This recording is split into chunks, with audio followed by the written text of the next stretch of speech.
insan bəzi vaxtlar o maşının o qədər gözəlliyini görür, gedir, girir borca, oradan faiz alır, buradan ora.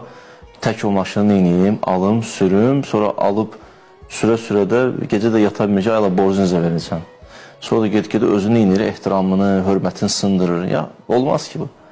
Yəni, dəmir parçasıdır da, biraz qəşəng olur. Sən, amma elə heysiyyət və xələl gəlməsin. Sənin hörməti və xələl gəlməsin. O daha mühümdür. Hələ salam yolla geyirdi. Bir nəfər qəssab idi, ət satırdı. Dedi ki, gəl Əlican ət al da, dedi, pulum yoxdur, bu dəfə qalsın da almıram. Dedi, narahat olma da, al, mən səbr eləyərəm. Əmrül-Mömin dedi ki, elə yox, mən inşallah neyərəm, özüm səbr eləyərəm.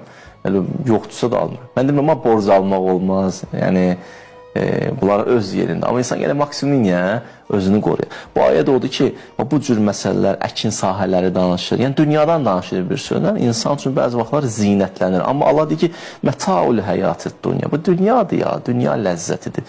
Çox başı qatmasın. Vallahu indəhu husnul məab. Allahın da yanında nələrsə var, onlara can atmağa çalışıram.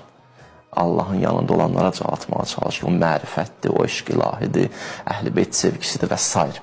Xülasə, zinət. Şeytanın xüsusiyyətlərindən biri günahı zinətləndirməkdir. Bunu biləsiniz.